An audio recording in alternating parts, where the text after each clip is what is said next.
Mechanics skipped Thanksgiving dinner for stranded family.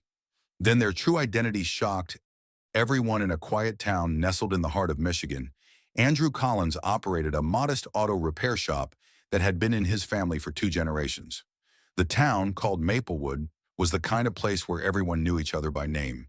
With a population of just under 10,000, it boasted a single main street lined with mom-and-pop stores, a diner called Betty's, and a gas station that doubled as the local gossip hub.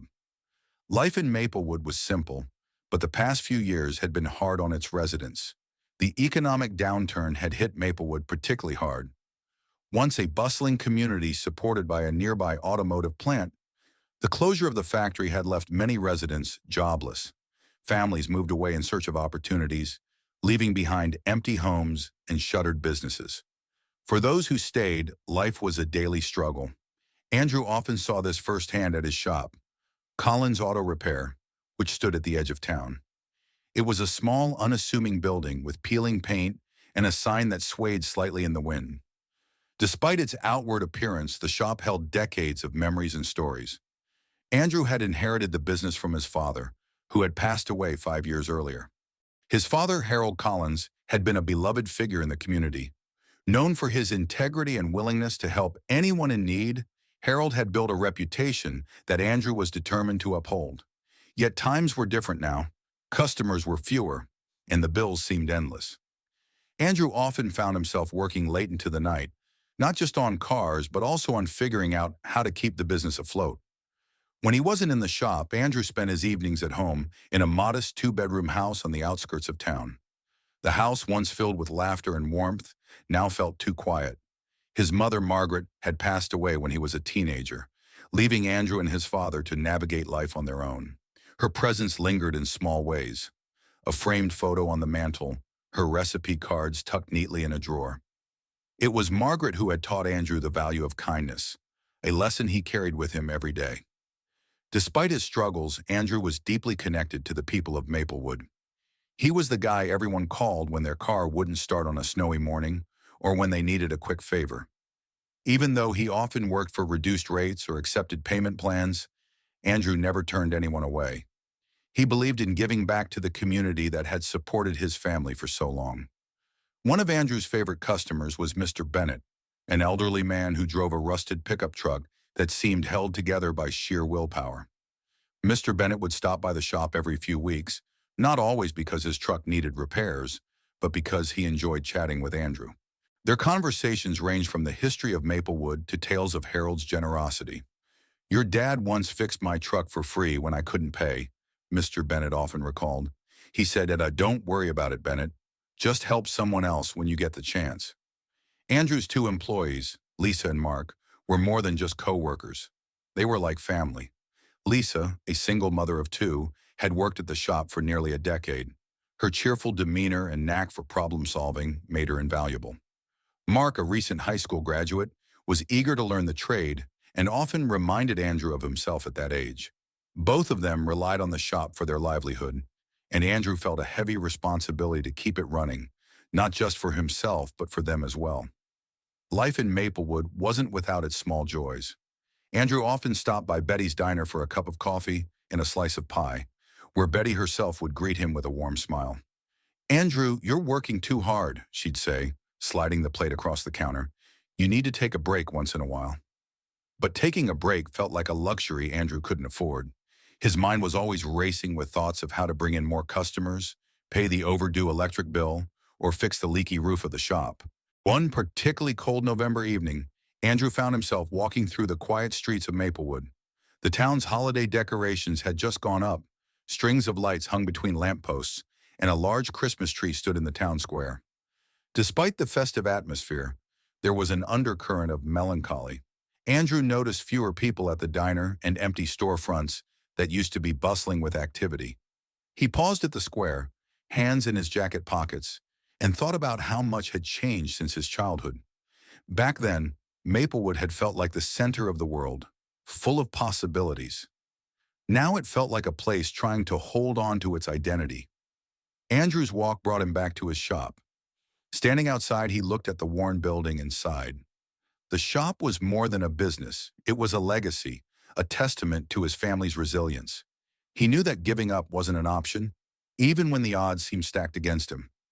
As he turned to go inside, the wind carried the faint sound of church bells from across town.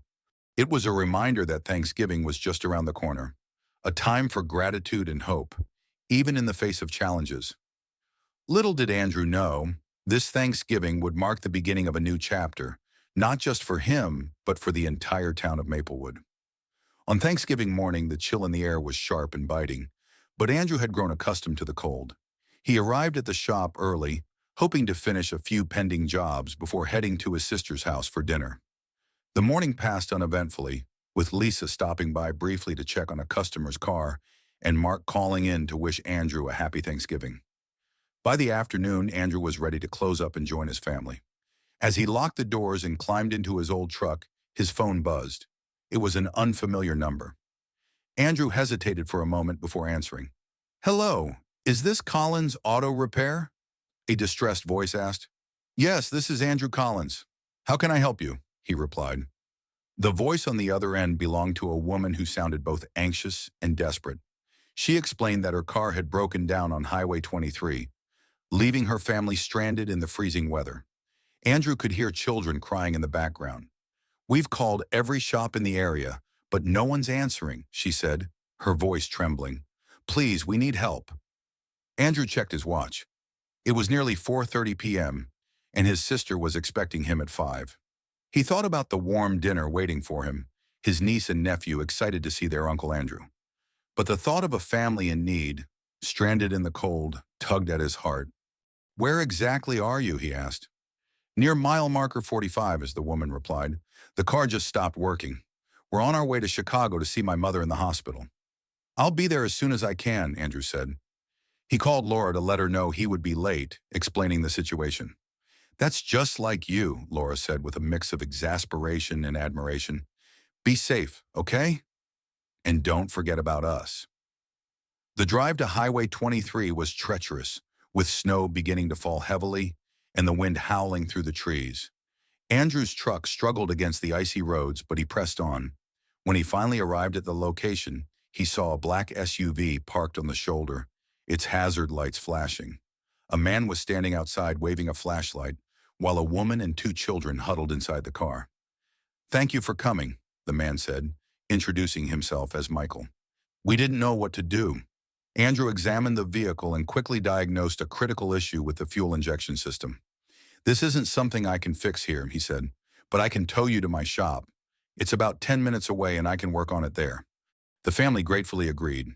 Andrew hooked up the SUV to his truck and led them back to Collins Auto Repair. Once there, he set to work immediately, his hands numb from the cold, but his determination unwavering.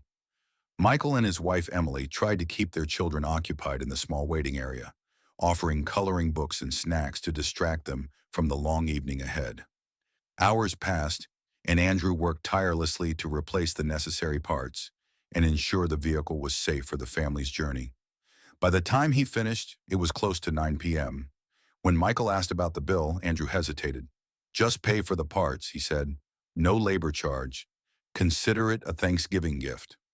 Emily had tears in her eyes as she thanked him. "You've saved us in so many ways tonight," she said. "We'll never forget this." Before leaving, Michael handed Andrew a business card. "If you ever need anything, don't hesitate to call," he said. Andrew pocketed the card without looking at it, exhausted but satisfied. The next morning, Andrew finally looked at the card and froze.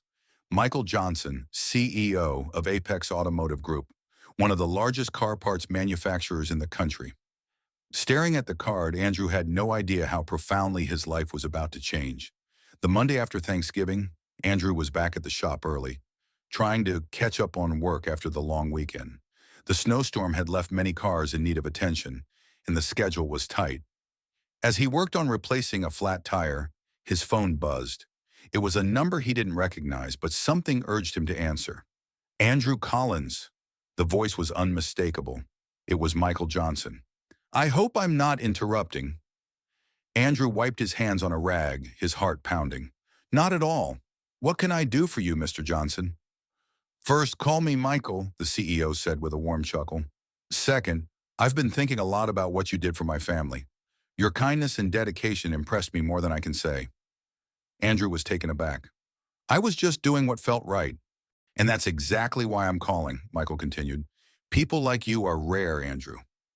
Your integrity and willingness to help others align perfectly with the values we want to promote at Apex Automotive. Michael went on to explain that Apex Automotive was launching a new initiative to create a network of community-focused service centers. He wanted Collins Auto Repair to be the flagship location. We'll provide full funding to renovate your shop, Michael said. State-of-the-art equipment, additional staff, and marketing support. All we ask is that you continue doing what you've always done, serving your community with honesty and care. Andrew was speechless. The offer was beyond anything he'd ever imagined. I don't know what to say, he finally managed. Say yes, Michael replied. I'll have my team draft a proposal and send it over this week. Take your time to review it and let me know if you have any questions. As the call ended, Andrew leaned against his workbench, trying to process what had just happened. For years, he had struggled to keep the shop running, often feeling like he was fighting a losing battle. Now, out of nowhere, a lifeline had appeared. The proposal arrived 2 days later. Andrew read through it carefully, marveling at the generosity of the terms. Apex Automotive would cover all renovation costs, provide a steady supply of parts at discounted rates, and even help train new employees. In return, Collins Auto Repair would become Collins Auto Care, an Apex Automotive partner. Despite the excitement, Andrew hesitated. The shop was more than just a business. It was his father's legacy. He spent sleepless nights weighing the pros and cons, seeking advice from Laura and his employees. Ultimately, it was Lisa who gave him the clarity he needed. Andrew, your dad would be proud of you no matter what, she said.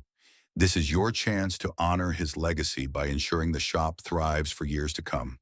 With that, Andrew made his decision.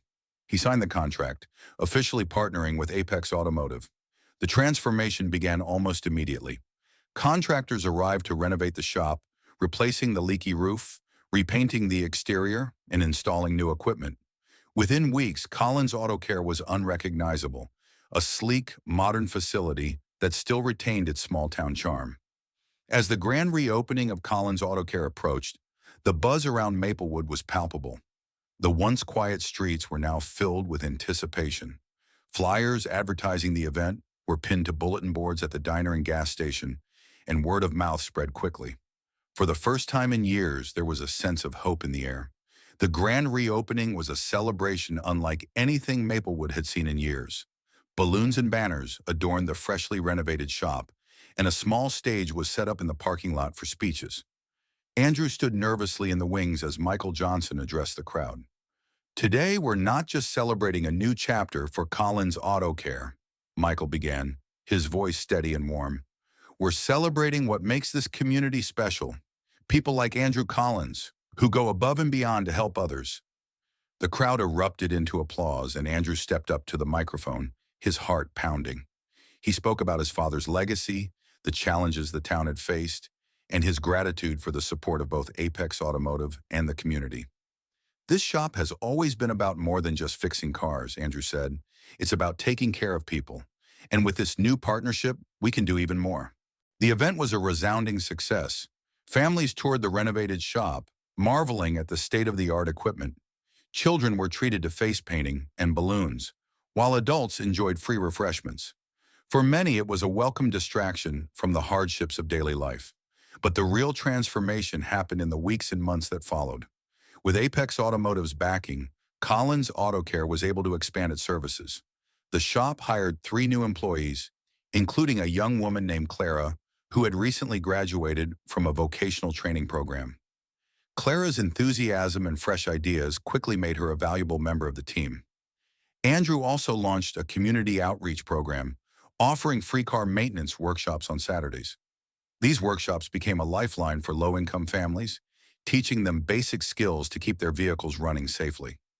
The initiative was so successful that other Apex-affiliated shops began replicating the model.